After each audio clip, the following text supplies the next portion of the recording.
Welcome into the Cool Grandpa Podcast. This is the podcast where we talk to grandfathers, adult grandchildren, and experts in areas of importance to grandfathers. Whether you're a new grandfather, a seasoned pro, or somebody interested in learning about relationships, this is the place for you. So come on in, join us as we learn together, laugh together, and support each other on the Cool Grandpa Podcast. Our guests this week, Robert Brown and Jarmarl Clark, are here to talk to us about grandfamilies. Now, if you haven't heard that term before, it's a term that's being used to describe when grandparents, whether both grandparents or a grandma or a grandpa, end up raising their grandchildren. And they do this for a number of different reasons, and we're going to hear Robert talk to us about the reason why he and his lovely wife needed to raise their 3 grandsons. We're going to be talking to Jarmarl Clark about Generations United. We're going to be talking to him about the National Centers on Grandfamilies, and we're going to also talk to both Robert and Jarmarl about the resources that are out there for grandparents to use, for families to use, if they find themselves in need of support, whether it's foster care for grandchildren or nieces and nephews, or if you need to go through an adoption process, or, whatever your circumstance is. We're going to cover an awful lot of ways you can search for support in areas where you can turn to get support, like Generations United. I've got links to Generations United as well as some of their informational links in the show notes. As we get going through here, if you're out for a walk or whatnot and you forget about where you've heard the link for Generations United, you can go to the show notes for this episode, and I've got the links down in the bottom of the page for that. I want you to also remember, if you haven't done so, to please like and subscribe to the podcast. It's a great way to help grow the podcast. It's also a great way that we can share the message about the importance of grandfathers within the family and within the community. So, without further ado, let's jump into this awesome conversation. Hi, Robert. Hi, Jarmarl. Welcome to the Cool Grandpa Podcast. I'm excited to have you guys on and for us to have this important conversation. I think this is going to be great for us. Yeah, looking forward to it. Yeah, I'm looking forward to it also. Now, I appreciate you all taking time out of your day to sit down with us and talk a little bit about grandfamilies, talk a little bit about Generations United, because this is a topic that is becoming more and more important, I feel. One, we're getting exposure to the fact that you've got more grandparents raising their grandchildren than maybe ever before. And then also part of it, too, is that people are talking about it. I think for a long time, first part of the 20th century, when these things happened, they just kind of happened. Nobody really talked about it outside the community or church. And now we're getting some visibility on it. So we're getting some good numbers, good data for what's going on and how grandparents are helping to raise their grandchildren. As part of this, I'd love for you, Robert and Jarmarl, to talk to us a little bit, give us a rundown on your backgrounds, let us get to know you a little bit. My name is Robert Brown. I'm from Baton Rouge, Louisiana, and me and my wife, we've been raising 3 grandsons. We raised them from ages 5.5, 2.5, 8 months old. And to show you how time flies, now they're 23, 20, and 18. And I'm a member of Generations United Grand Network. Oh, well, thanks. Jarmarl? Yeah, I am Jarmarl Clark. I am the Assistant Director of the National Center on Grandfamilies, representing Generations United, of course. Originally from Charlotte, North Carolina. I want to put that out there with the accent. So I represent the South, but of course reside in the Washington, D.C. area where Generations United national office is. Oh, well, very cool. And I've got to ask you, Jarmarl, because you're definitely not grandfather age like me and Robert here. How did you get involved in this organization? I mean, why aren't you out being a hotshot consultant and flying to San Francisco and in Tokyo and all that stuff? Yeah, yeah. Yes, you're correct. I'm not quite a grandfather. Yeah, I am uncle. I am uncle to 6 nieces and nephews. Why am I not in the tech world, consulting, starting out in college, just living a servant leadership type of life, just giving back to the community. Been in the nonprofit arena for almost close to 15 years. So all I know is service, grassroots, being in the field, giving back. And as time has progressed, I have been in senior management level, being an executive director of Jack and Jill of America, and now being in this role. So yeah, I could be in Tokyo right now. However, I could be there or could be in London, but it's just something about being with the people and serving the people. Well, thank you for doing this. I know the nonprofit game is a tough game, and sometimes, folks, I'm here in Atlanta and know a bunch of consulting folks and people running around doing all sorts of good stuff. And sometimes we don't think about the folks in the nonprofit sector as much as maybe we should. And so appreciate your service and appreciate that heart you've got to help other people along. Now, Thank you. Robert, I'd love for you to please share with us the circumstances that led you and your wife to start raising your amazing grandsons. Well, we always had an active role in our grandchildren's lives. And on May 21st, 2006, there was a church shooting in Baton Rouge, Louisiana. And the people that were killed in that were my mother-in-law, my father-in-law, my wife's aunt, my wife's cousin, and my daughter. And my daughter had, her and her husband, they had 3 sons, 5.5, 2.5, and 8 months old. And the perpetrator in that killing was my daughter's husband. So those boys, they lost 2 parents in one day because their father, is on death row and their mother is deceased. And so those boys had to have somewhere to go. And, me and my wife, having an active role in their lives already, we were the logical choices to take them in. There are other people could have taken them, but they probably would have been split, 3 different ways. And so, we gave those boys the opportunity to grow up together, and not be in various parts of the country, and to be able to know themselves as brothers. And on top of that, they got to be able to appreciate, growing up in a grand family, to know how it works. It's not like a regular family where you have a mother and a father, but where now you're dependent on your grandparents to take care of you for everything that you need. Now, as I see them getting older, I'm looking for them, to be able to do things where I don't have to do, so much. I don't have to depend on myself to do things. They can go out and do things. Just like the oldest one, who's 23, Jarmarl will tell you that he's, being involved in various aspects of Generation United. So I've always taught them to be, service connected, to be able to be a service to people. And, that way they get a better appreciation out of life.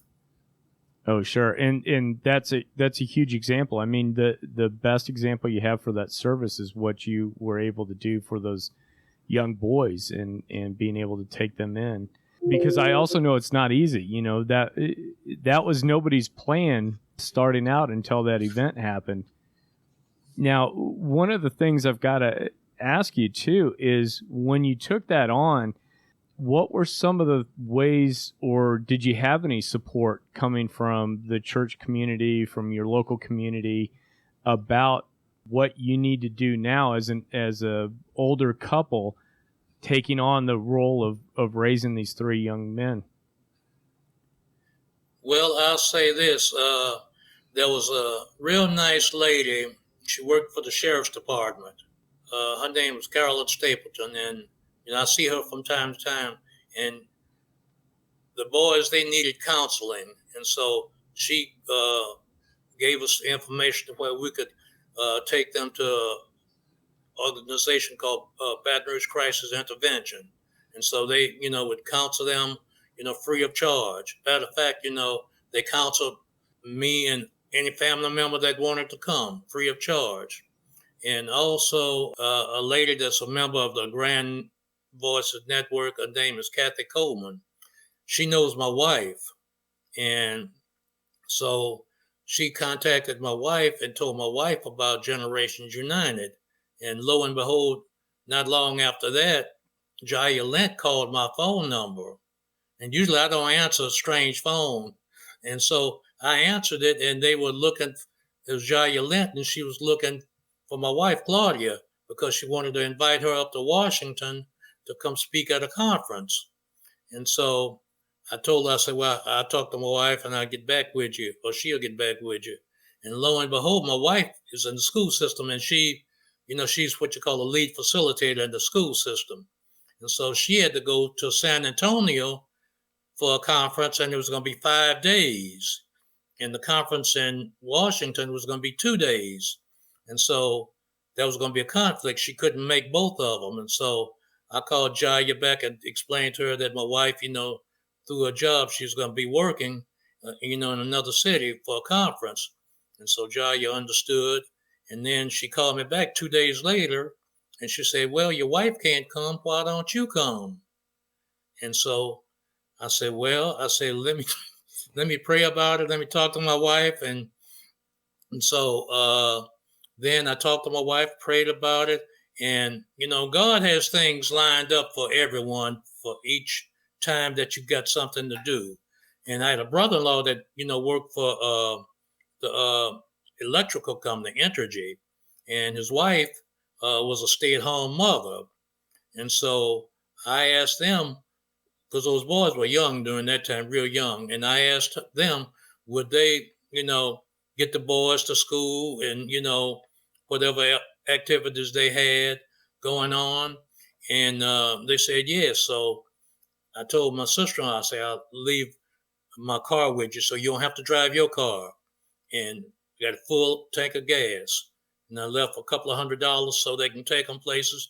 They took them to, the movies, basketball games, and got them to and from school. And so I called Jaya back and said, okay, I can come. And that's how it, I got involved at that point. And so that's been like since 2018, somewhat 2017. It was before the pandemic hit. So I've been involved, in various activities ever since. And so,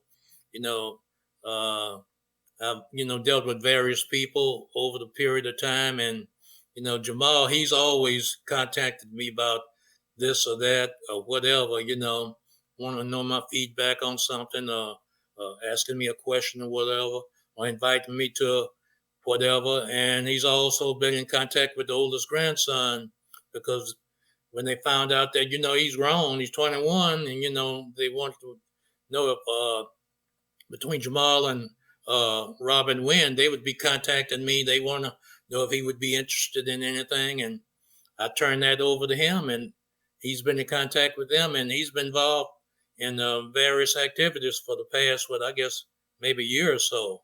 And so, that makes me feel good that they are being able to do things. Now the next child, he went off to work. He's on the Lowe's right now to work. And the youngest one, he's up at school at Southern University. So, they all keeping busy. And I happen to think that Generations United had a helping hand in doing that, because it shows a positive feedback to people about grandparents as well as the children they're raising, and other relatives, can have a positive impact, on their future. That's awesome. And I want to get into talking about Generations United and some of the support you also had with Grand Voices, but I don't want to pass over the fact that between, 2006 and 2018, that you had some things go your way in terms of having that therapy and having some of those resources made available to you. But Robert, I mean, the fact that you and your wife got the boys and then stayed with it is huge. And so I just want to tip of the hat to you and your wife, because one of the things too that I think about when I'm talking with other grandparents is these ideas of grandfathers having these special trips, these special moments, because it's grandkids going to see them and then going away, right? But when they come and live with you, you don't have that same type of experience. You have a different experience, and it can be just as rewarding watching these men grow up with that influence. But it's a little bit different from, hey, Grandpa is taking us off to Disneyland, or we're going to go to Dallas, or we're going to go somewhere, and here's a special thing, because you've got the day-to-day responsibilities. And Jarmarl, what I'd like to do is talk a little bit about Generations United. What is this organization, and what's its mission? How did it start? How do you guys help out grandfamilies? Yeah, it's so good to hear that, Mr. Brown, how our work just connects, and then to hear my colleagues' names too. Generations United started in 1986. So that was almost 35 years ago. It was founded by the National Council on Aging, the Child Welfare League of America, and then later on joined by the Children's Defense Fund and ARP. The thing about Generations United is the mission, because every organization, every nonprofit has a mission. The mission of the organization is to improve the lives of children, youth, and older adults through intergenerational collaboration, public policies and programs that benefit them. Things that Mr. Brown hit on as he's talking about young people, older adults, bringing the generations together, bridging the gap. Our work is in 3 buckets. Our 3 buckets are high quality intergenerational programs, intergenerational use of spaces and places, and grandfamilies and multi-generational households. So within Generations United, we have 3 centers. We have the National Center of Grandfamilies, the National Center of Intergenerational Shared Sites, and then our newly formed center that has been around for 2 years that provides technical assistance to agencies and organizations is the Grandfamilies and Kinship Support Network Technical Assistance Center. So Generations United has a huge body of work. But the thing about Generations United, we recognize, I don't know if you know this, Greg. I know Mr. Brown does. I know he knows his number. But I want the audience to know that there's 2.4 million children in the United States that are living in grandfamilies. So Mr. Brown is a part of that number. That's a big number, right? I don't think people recognize that this number is so huge of having grandparents, not just grandparents, but you also have other relatives, uncles, aunts. Now we're seeing an influx of siblings that are raising siblings. So that is really the heart of Generations United body of work. What was impressive to me, and one of the things that jumped out, and I've got to look for my papers here, is, the research that you guys had on your stated grandfamilies overview. 2002, we're looking at about 21% of grandparents were dealing with raising grandchildren, and now it's 40. I may be reading that wrong. No. So what happened is the numbers are going up, and the numbers are going up because the opioid epidemic came into play, right? We saw the whole influx of that taking place. That caused an influx in the numbers that we see with grandfamilies being formed. Also, we had COVID-19 that took place, right? That shifted some family dynamics. And then something that we're seeing a rise of is mental health.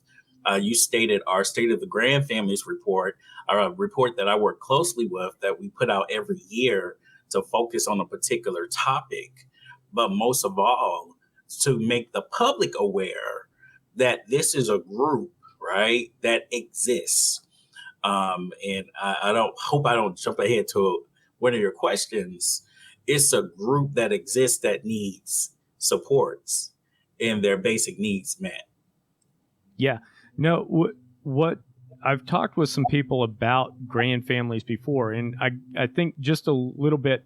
Let me see if I can define grand families, and we've already talked about it. It's typically a grandmother, grandfather, or one or the other that is now responsible for the day-to-day raising and caregiving of a grandchild, and that could be even a temporary basis or it could be a full-time basis. And what we're seeing is that this is going up. And some of the things that I've learned about with these is one person was saying there's 3 different drivers. It's drugs, detention, and desertion. Kind of a Venn diagram, because you typically, I think you get a couple of those mixed in together most of the time on that. And then it leaves the grandparents kind of in a bind, right? Because also we're grandparents, and I think this is changing, so you guys let me know, but initially it was grandparents raising grandchildren were kind of under the carpet. Nobody really saw what was going on. People might know about it, but as far as social services go, as far as what resources they might be able to, get from the state, meaning like, hey, can they get some of the same benefits as a foster family setup? Is that correct?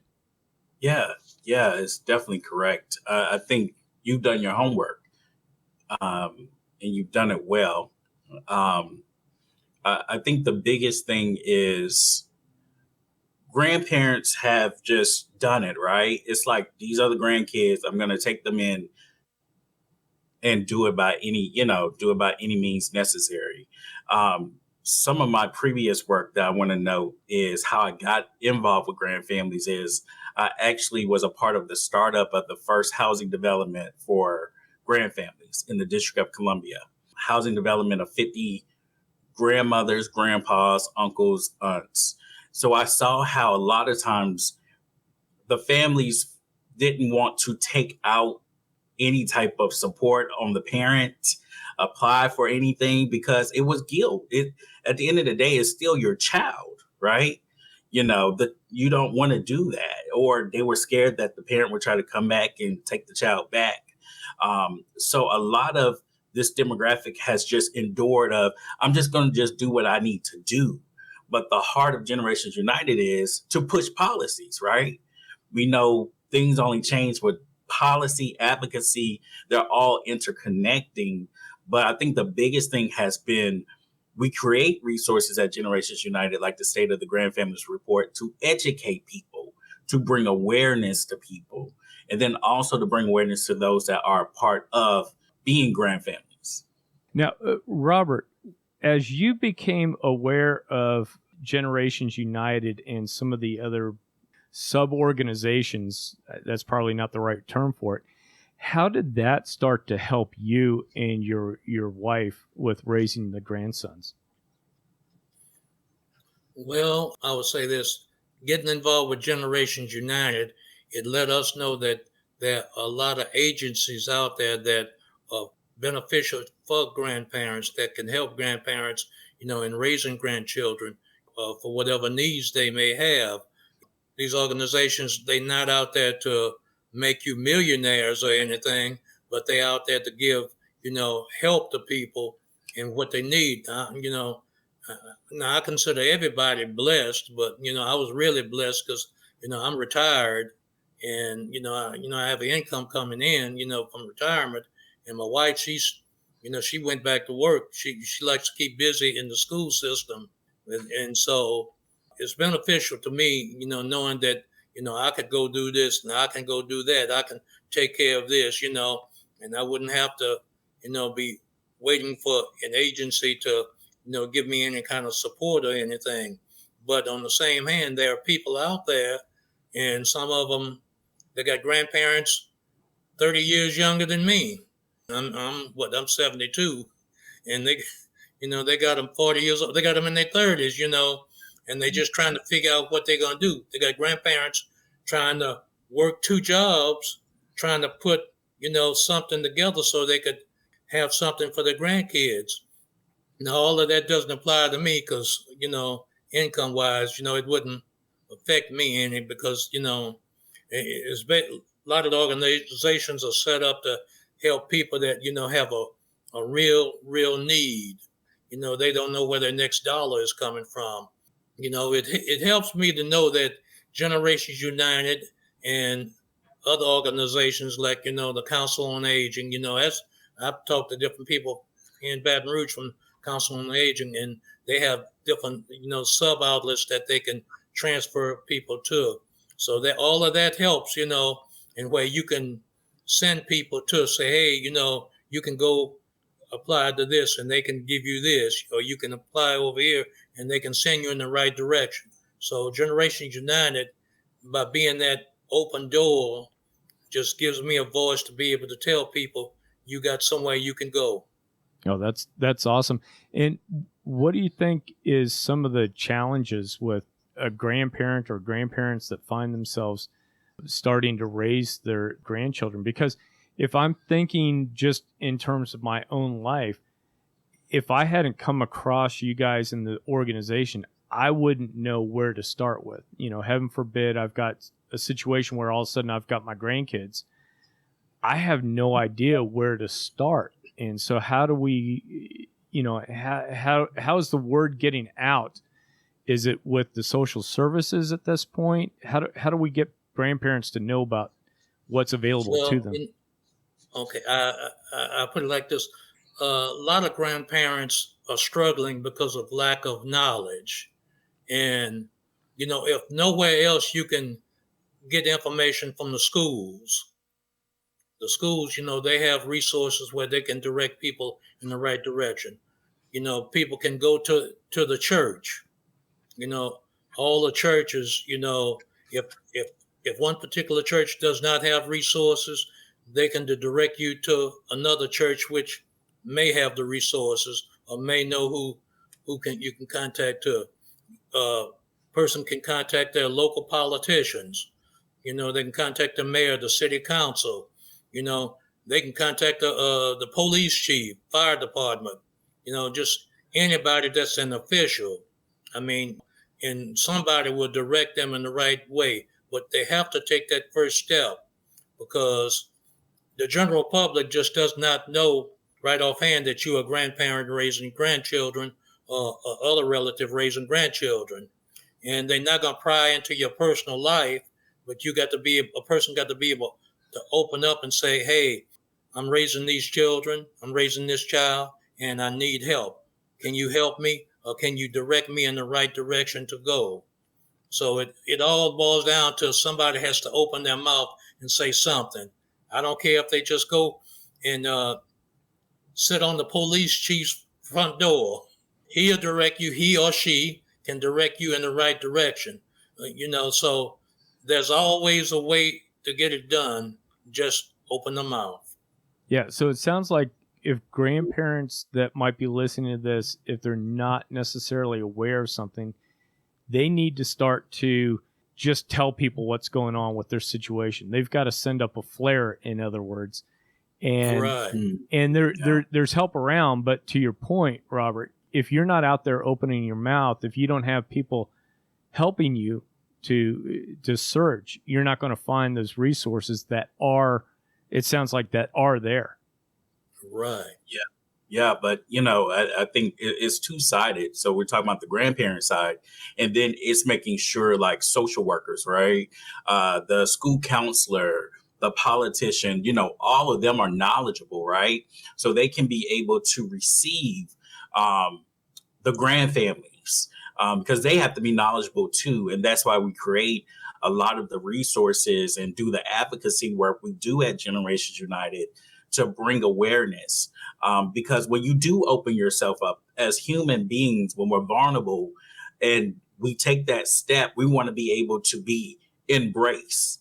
And when we're not embraced properly, then we're like, well, I'm not going to try this again. It takes one bad experience to just mess everything up in the ecosystem. So that's why we try to make sure we get there first with providing the resources and being a connector.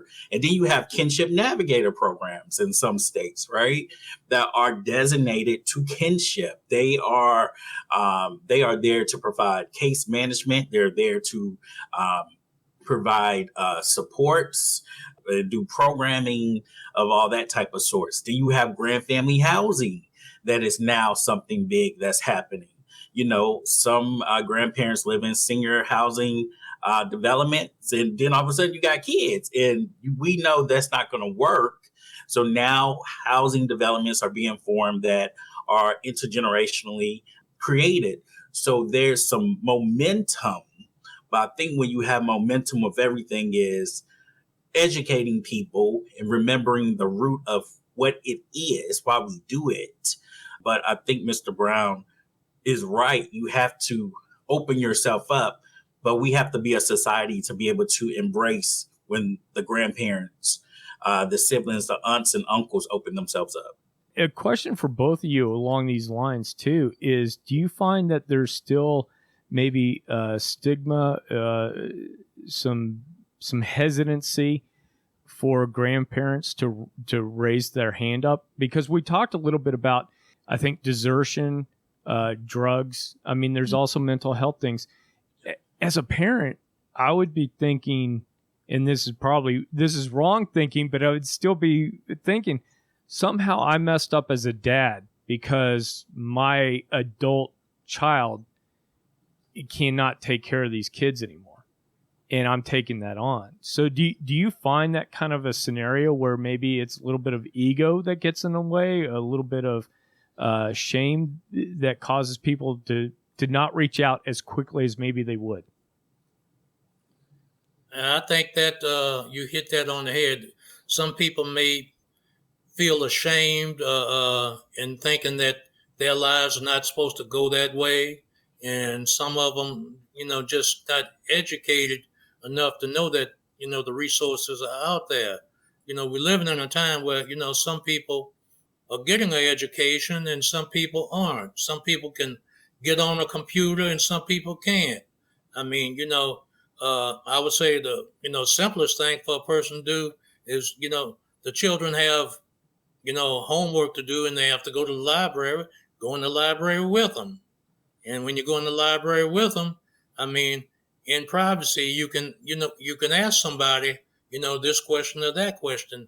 They may not be able to answer, but they can direct you in a right way. But it goes back to what I was saying before. Grandparents have to have some type of openness, some type of way where they can reach out to somebody. They can trust somebody, even if they don't do it themselves. If they talk to another relative, which may be more knowledgeable and can say, get on a computer. All you got to do is type in grandparents raising grandchildren and something going to come up. No matter where you at, you type in grandparents raising grandchildren and something going to come up for whatever state you're in nationwide. So I'm not saying it's not an excuse, but people have all the avenues that, that are available where they can reach out. And I'm not going to reach out to you because I don't want to offend you, but then still, you involved in raising grandchildren. So you got to be able to reach out. You reach out and then I can reach back to you. So that's what the thing is. People have to be able to have some type of openness with somebody in order to get, the job done. And I think the thing is, I've been that somebody. I think the rewarding part of my job is I've been with the people, I've been with the grandfamilies, and now I'm providing the supports and, creating resources and advocacy. And I've seen the grandmother come into my office and just cry, right? And just say, like, I'm just trying to make it. I can't figure out. I'm grieving. I've also seen a grandchild pass away before, I saw it all. I saw so many tears. Then I would go home and I took that on because that's just the type of person I am. But I remember when I was working with the housing development and stuff, I was Googling. Because I was working with an organization. They didn't know about Grandfamilies. We just knew it was going to do housing. And then the grandfamilies didn't even know they were grandfamilies. So it was all this education that was taking place. But I think a lot of times we have to remember you're not just a grandparent, you're also a mother, a father. And those are two approaches. They look totally different in how you're trying. And so there's grieving that's happening, right? So you have the process of grief. There's crying, there's anger, and all these pieces. And I think that's why it's important to have the services in place to support grandfamilies through that process.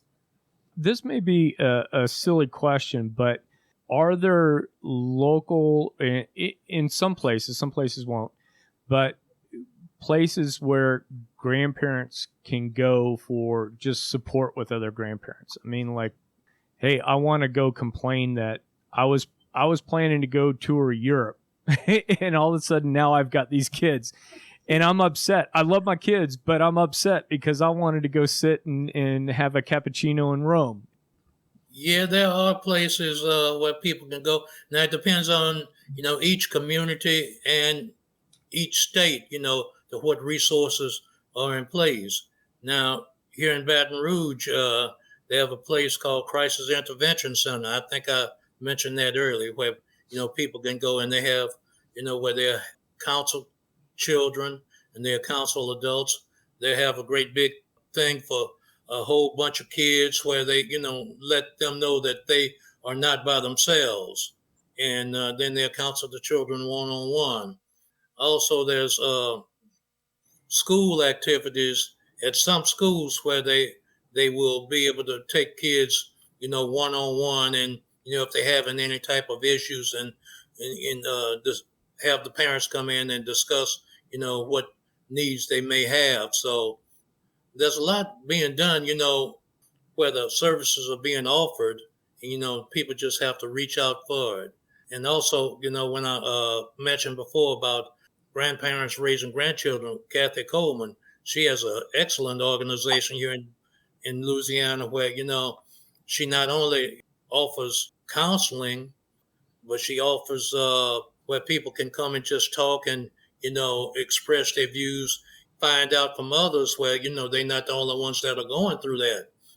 And they also have a thing where I think it's at the public library. I can't remember what day of the month it is, but they offer services where if people want to be able to adopt, where they can talk to lawyers free of charge and get information about adoption. Matter of fact, one of the lawyers that helped us adopting our children, our grandchildren, he's one of the speakers there, and I think they do that about once a month. So, and they advertise about that. They advertise over the media and stuff like that when they're about to have these services. So it's give people a prime opportunity where they can, visually see, hey, this is going on.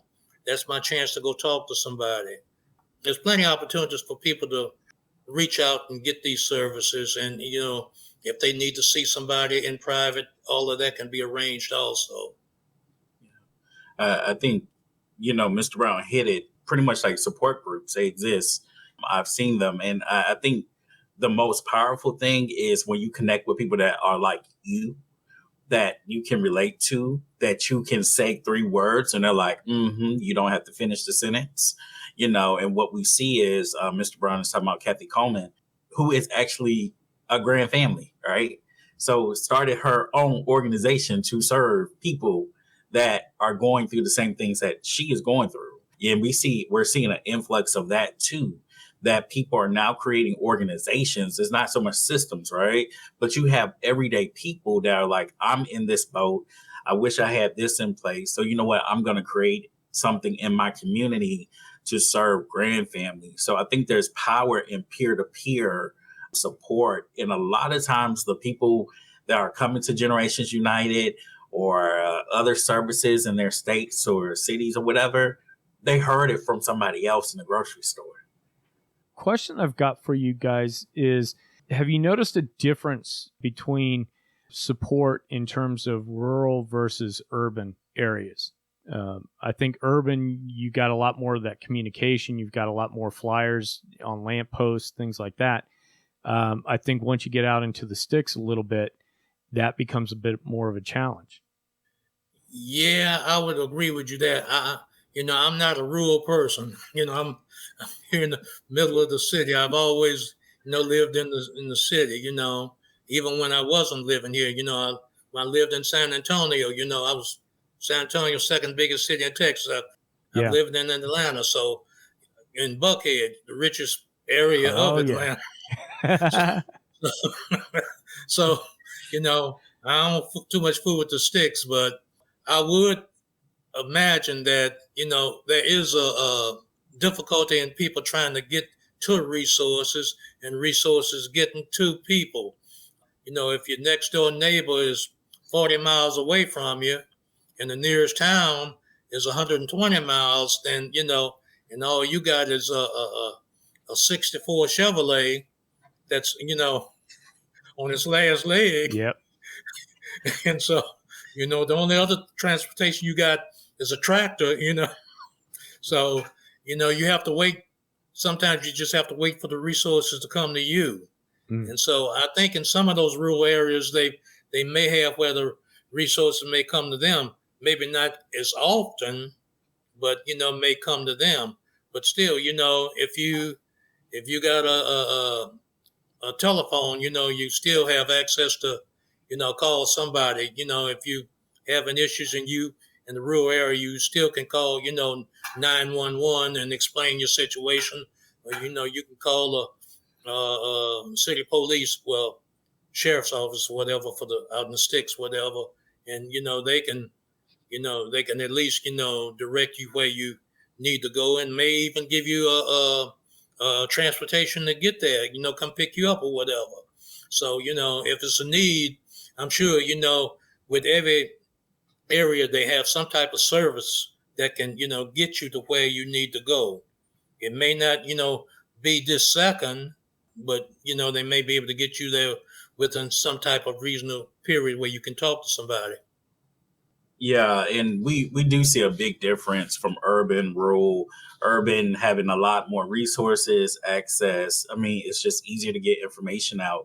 I work on a project with the Casey Family Program called the Kinship Navigator Collaborative, and I work with 3 states: Maine, Vermont, and Wyoming. Right.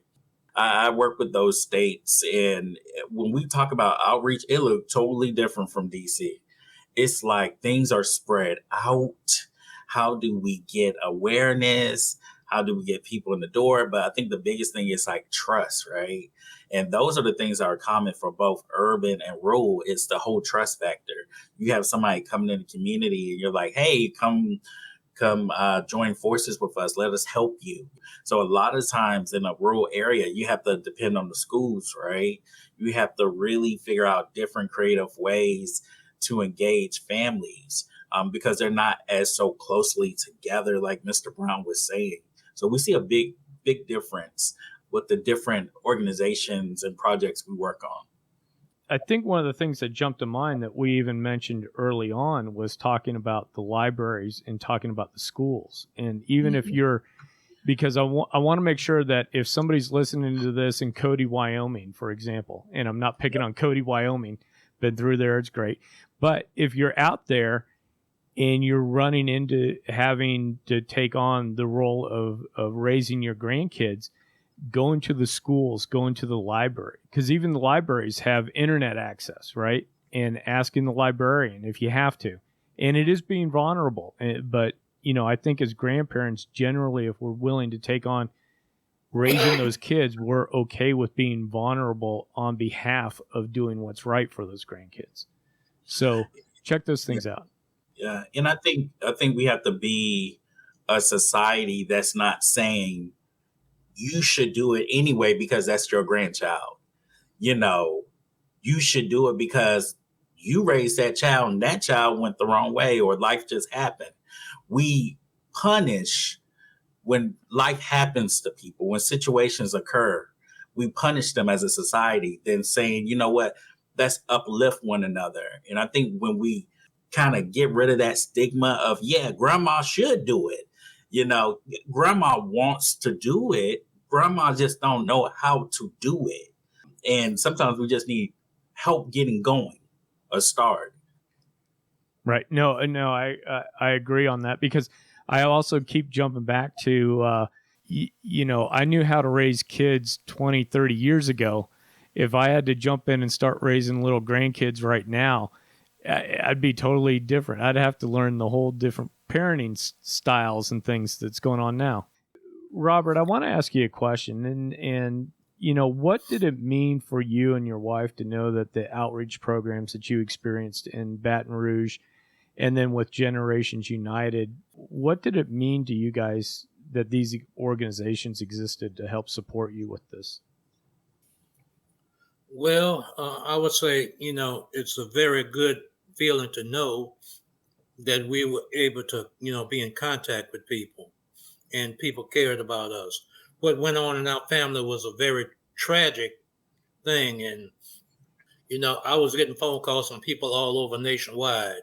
And so there was just an influx of information coming to me where I could, be able to get resources. But, the only thing with me, getting resources, if you got an income, then you're not going to be able to access all these resources. So, matter of fact, I'm retired from Coca-Cola. And what they wanted to do, they wanted to give me what I think 3 months off paid. But then when they looked at it, I had about 8 months of sick leave time. So, it didn't make no difference for them to do that. But it just goes to show that, the kindness out of people. The job that I had, Coca-Cola, they wanted to, they got a psychiatrist, and he was going to talk to me, my wife, my grandchildren, and any relative, whether it be blood relative or in-law or whatever. And they was going to give everybody 3 or 4 different sessions with this man, and Coca-Cola was going to pick up the tab.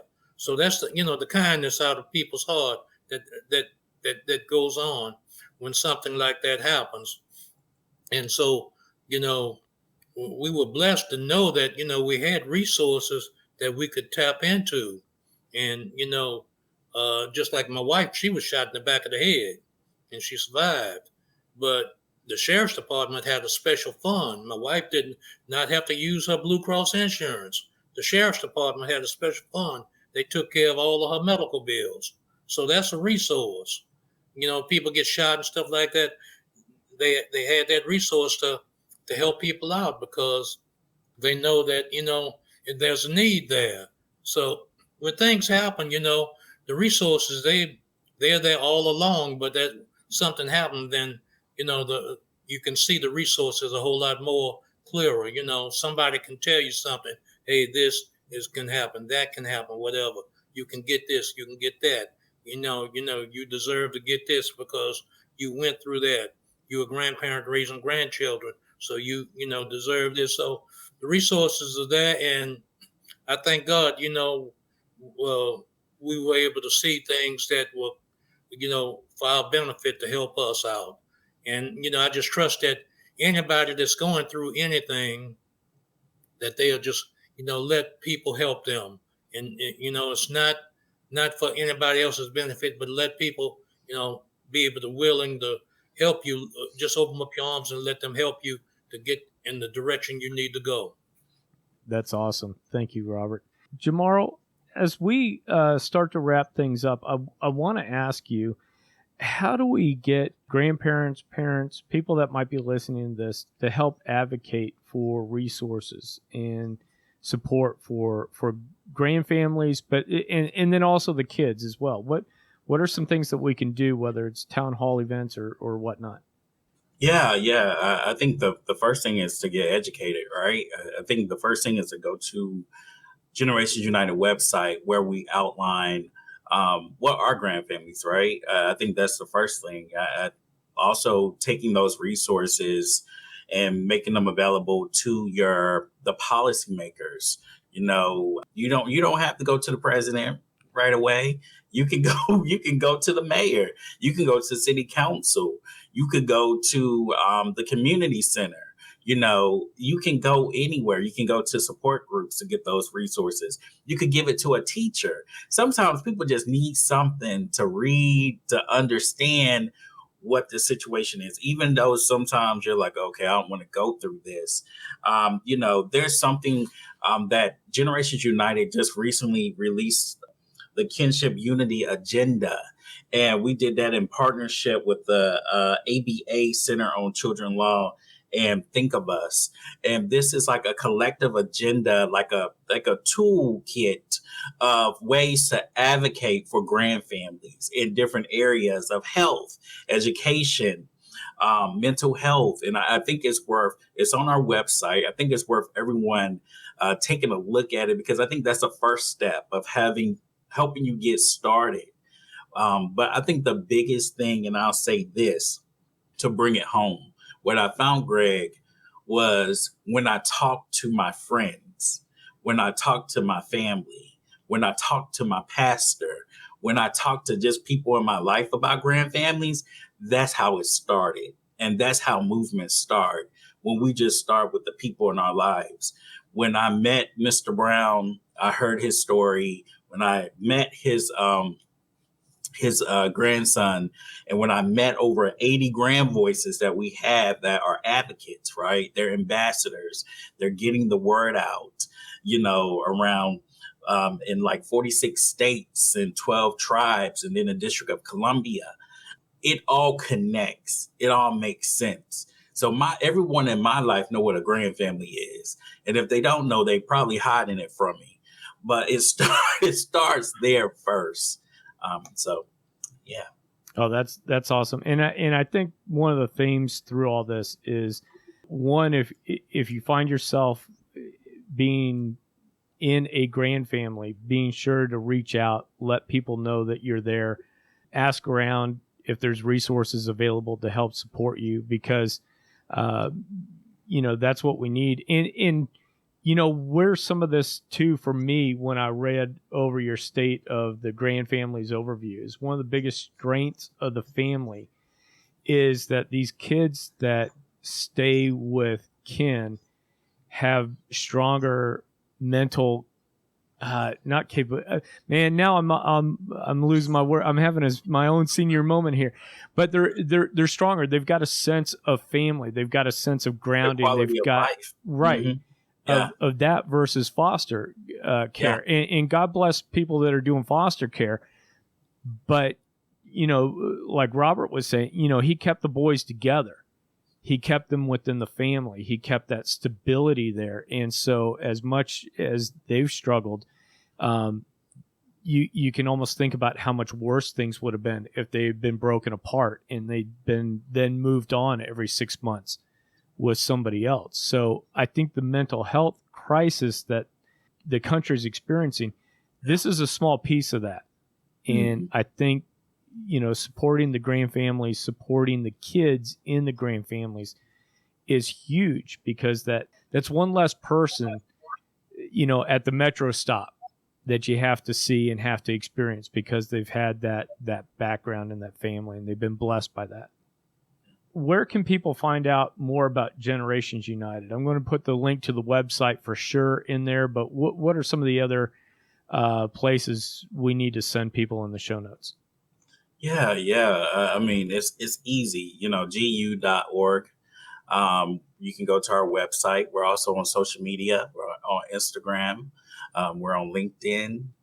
Also X, formerly known as Twitter. You can find us there. And you can just Google, there's many other organizations that are doing the work of grandfamilies, kinship. And, I think it helps to have you, Craig, to kind of help us get the word out, right? And let people know, like, this is what we're doing. People like you remind us why our work is important, and for us to continue to keep going and connecting people to what we're doing to get the word out, and to also elevate amazing individuals like Mr. Brown and his wife. And I have firsthand heard from the Browns' grandson how thankful he is, right, of the teaching and the respect, and to just see that. And I'm just excited that Generation United is bringing young people more into our work. So those are some ways to get involved. We're all over the place. We're on every platform, every website. Grandfamilies, and then also real quick, grandfamlies.org. That is also a resource that you can tap into as we work with the ABA, Children Law, where you can find specific fact sheets for your state that outline resources that are in your state, and then also the number breakdown of how many grandfamilies are in your state. So it gives you a better picture than just doing the whole national number. It gives you more of the state level. Oh, that's awesome. And I'll be sure to put those links into the show notes, because we know people are out driving and walking dogs and chasing after grandkids. Yeah, we don't want to be responsible for any accidents. We can't cover you. No. This is not State Farm. Hey, guys, I've had you on for a while. Is there anything, Robert, about your experience or about Grandfamilies in general that you guys want to talk about that I haven't asked you? Well, Greg, I think you've covered just about everything. The only thing that I can say is, if people need help and they're a grandparent raising a grandchild, just, don't be afraid to reach out. Just reach out somewhere, and, somebody's going to have an open arm to help you somewhere. And, I just want to thank you for your platform to be able to get the word out. Well, thank you. Jarmarl, anything from you? No. I think on a personal note, I'm just thankful I have the grandparents that I had. My grandmother, she is still living, amazing woman, but my grandfather passed away when I first moved to DC. And I appreciate his lesson. He told me, he said, appreciate being at the bottom, because when God elevates you, you'll appreciate it. And those words have stayed with me. And as I have watched me elevate, his words and lessons have just stayed with me. And in my office, the first picture you see are my grandparents. So they are the root of it. I love my parents. Let me put that out there. I love you, Mom and Dad, but I love my grandparents, i.e. why I might be spoiled. But just want to give that personal note. Oh, sure. Well, I do appreciate you all being on the Cool Grandpa podcast. You really helped me understand Grandfamilies a lot more, and I appreciate everything that you guys have shared today. So hope you guys have a good rest of the day, and we'll stay in contact. I really appreciated Robert coming on and talking to us about his experience with his family becoming a grand family. I also enjoyed listening to Jarmarl talk about his experience with Grandfamilies and with Generations United. It was great to hear both of their perspectives on how grandfamilies can sometimes come together, how grandparents that are in situations where they need support, whether it's legal, financial, counseling, whatever the support is, that there are areas out there and there are services available to help grandparents who have chosen to take on the responsibility of raising their grandchildren, or even for aunts and uncles who might be taking in nieces and nephews. There's a lot of resources out there, but sometimes those resources aren't really obvious to us. If you know anybody that could benefit from this conversation and hearing the wisdom that Robert and Jarmarl have, please share this with them. I'd love for this to be able to help other people who might find themselves in similar situations, who need support, and who just need to understand that they're not alone in their journey. Next week, I've got somebody coming on who's a grandfather all the way from Singapore. We're going to talk about so many different things, including reconciliation within the family. You're going to enjoy that conversation, so I hope you come back here for that one. And remember, until next time, I want you to stay cool.